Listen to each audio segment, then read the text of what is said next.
Let's look now at the drugs that are going to be used in the type 2 diabetic. These are orally acting drugs, and the primary older type are the sulfonylureas. Let's see here a beta cell of the pancreas, and first, physiologically, how can it release insulin? Well, it's all dependent on first glucose uptake in this cell.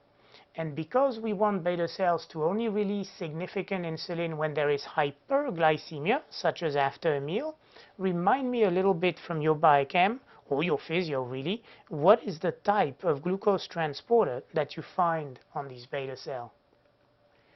If you understood that it's GLUT2, I'm pretty happy. GLUT2 has a very high Km for glucose, meaning it has low affinity, so that glucose will only be appreciably elevated inside the beta cell if there is hyperglycemia, such as you would find after a meal.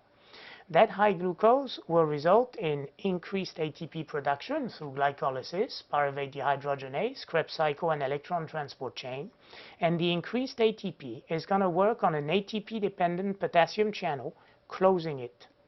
As soon as you close a potassium channel, as you know well, potassium will remain in the cell, causing depolarization.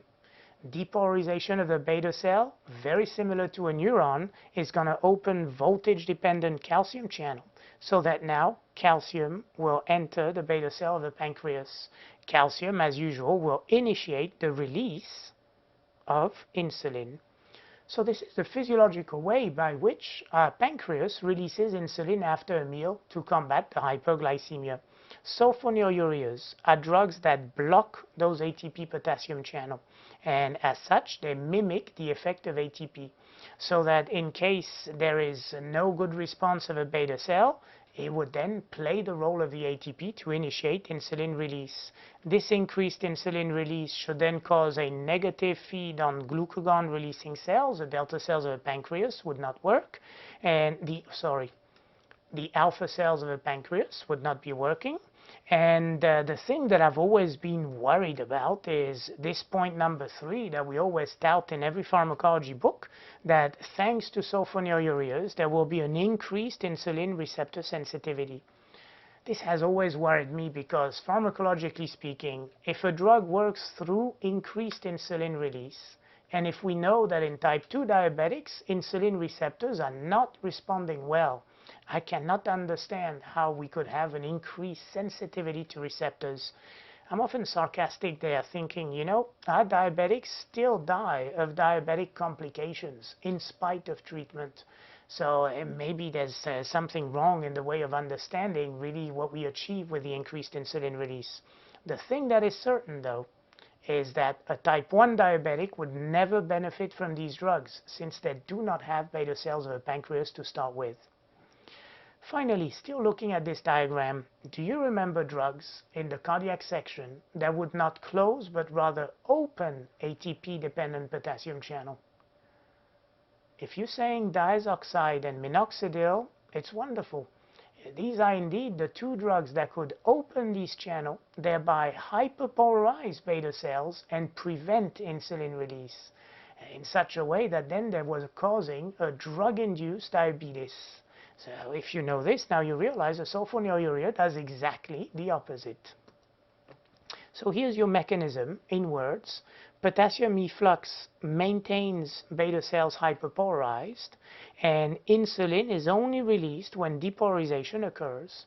It is glucose that acts as an insulinogen, if you want, by increasing ATP, closing the potassium channel, depolarizes the cell, causing calcium influx, and insulin gets released. All that the sulfonylureas do acutely is to block this potassium channel, causing depolarization and release of insulin. The drugs are more commonly simply referred to as OSU, oral sulfonylureas.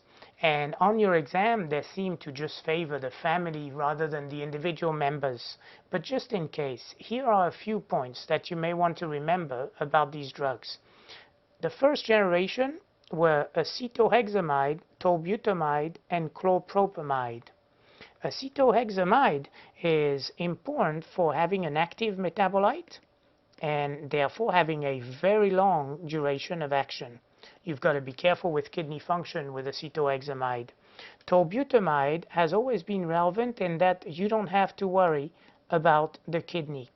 No worry for kidney dysfunction patients, so that's always a good story.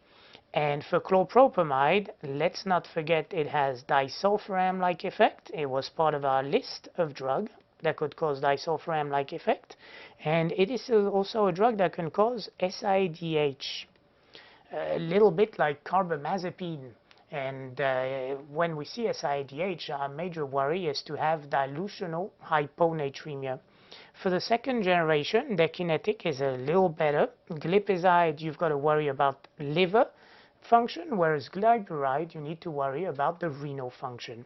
Well, if you have room in your hippocampus, you may want to remember all these points, but you're more likely to be board tested on mechanism of action and side effect of these drugs.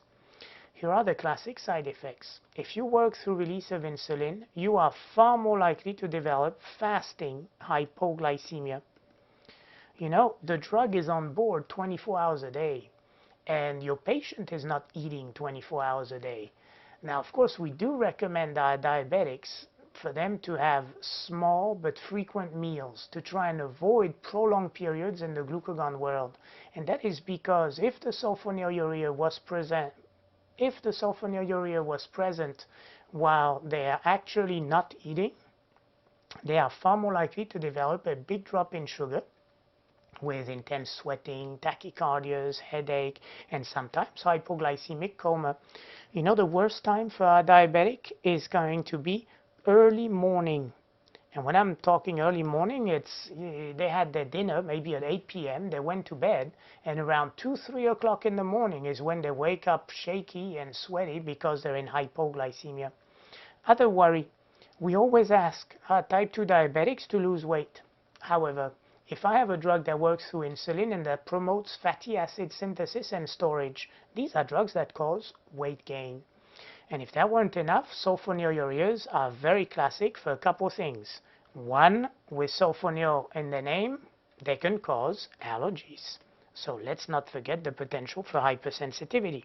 Two, they have drug interaction type of issues, particularly because they're very highly plasma protein bound. So if they're highly plasma protein bound, worry about salicylates in particular, sulfonamides, which have high protein binding in the blood that could displace and increase the free fraction of sulfonylureas. Then you're more likely to have life-threatening hypoglycemia. Surely you would have to worry about too much hypoglycemia if you were co-administering insulin. And for cimetidine, I know you know that it's because of inhibition of P450 that you would have an issue.